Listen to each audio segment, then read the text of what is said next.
Yo, what's up guys? This is OneManZerg and I am giving you a build order today. It's a Terran build order. I know you're expecting it from SCV Rush, but no, it's from me. I have two players here. There's Rossi and there's Dizon. So I want to introduce Dizon to you guys first off. Let me slow this down a little. Oh, maybe that's too slow. We'll just go with this.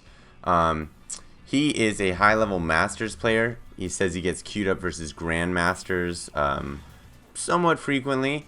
And he plays on the North American server. He runs a site called terransc.blogspot.com. You can see it. It's going to be like over here and even more over than over there. Whoa, I just moved the screen sideways. So he runs that site, and it has all these Terran build orders for all you players. So I want to run through this build order for you guys. He says this is a TvT build order, so TvT specific.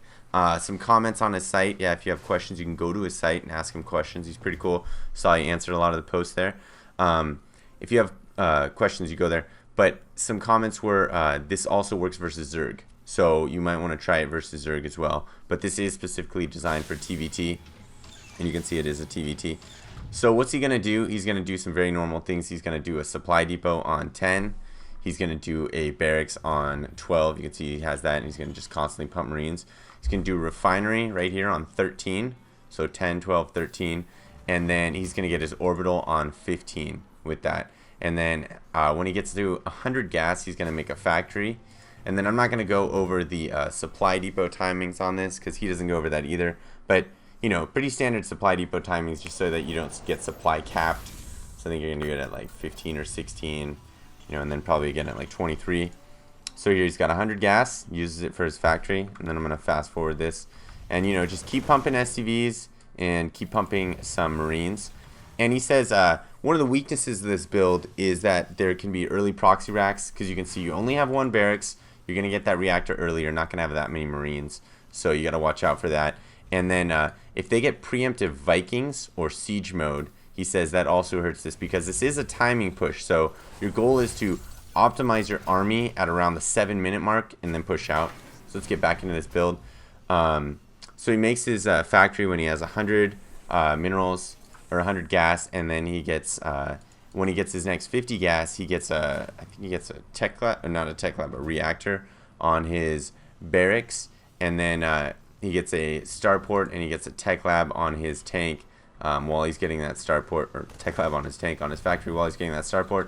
And then he just continues from there to mass tanks and banshees. So just straight tanks and banshees for this build. Then let's fast forward it. If you guys really want to read the build, you can go to his website and review it on the right. And there's a link down there somewhere for his website, so look for that. So here he goes. It's about the 6:15, 6:20 mark right now. You can see this banshee is coming out. And you can see his army here. His opponent is going with a similar 1-1-1 build, but you can see he's focusing on Hellions, maybe trying to get some Expo harass in there. But little does he know there's no Expo to harass. And here we'll see the first confrontation of the game. These Hellions will likely turn around. There they go. And that's not really good for his composition, so he gets a little split in there. And then uses this the steam to his advantage. And then you can see he actually gets dropped back here. So it's kind of cool to see that in a build order that's really refined, because you can see he's going to actually have to react to this. So I'm going to speed it up till his units get back here. And there they go. They react. They clean it up reasonably well, but he did lose a lot of mining time. He lost some SCVs there, you know, so that's definitely an income hurt to him. And you can see 25 SCVs for him, 13 for the other guy, but he's got his Banshee in here. So it's a pretty neat thing about this build. It's got some flexibility, right? So what he can do is, he says when he's attacking, he can get his Banshee in the back and get some harass in while pushing on the front. So you can pull an army back, push on the front. Or you can bring it all in together in one big clump and have a really strong attack. You can see he even didn't micro that perfectly. But still going to likely be able to take out this game. Don't want to ruin it for you guys, but it is a build order, so obviously he's going to win. So yeah, he comes in there, he's able to deal with that Banshee, able to deal with those Hellions, gets in before the bunker because he moved out early.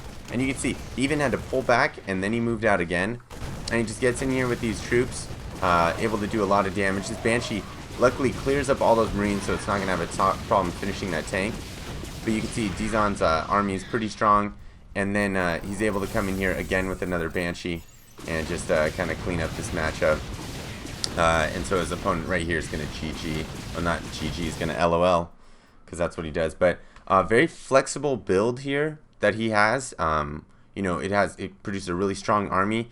That tank has very high DPS versus armored, so it can deal with marauders pretty well. Banshee has just very high DPS in general. It's like 20 damage per second. Marines have very high DPS. So you have a lot of strength in that army. I watched a couple different games from him. He was able to deal with an early stim army. He was able to deal with this, you know, Hellion Banshee Marine army, and it's pretty flexible. It does have that weakness to an early Rax and to early Siege or early Viking, so watch out for that. But hope you guys enjoy this build. Check out his website.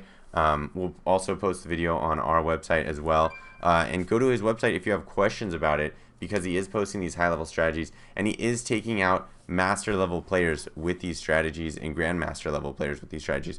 So they are pretty good thing for you to take out. We're going to be looking to do probably 1 to 2 builds from Dizon a week. I know you guys are always looking for those builds that are going to make you go to that next level, you know, improve your game, and get those builds that are good for the matchup. So we're going to try and focus on specific matchup builds and less generic builds. So these are kind of higher level builds, but that's what a lot of you might want. And if you can't do it perfectly, well, you know, practice to get it to that higher level, and then hopefully it'll work for you when you do get to that higher level. And it should also work at the lower levels, because you'll just have a really refined, crisp build. So I hope you guys enjoy that. Check out the UEN.com, check out terransc.blogspot.com, and come back for more build orders like this. Thanks.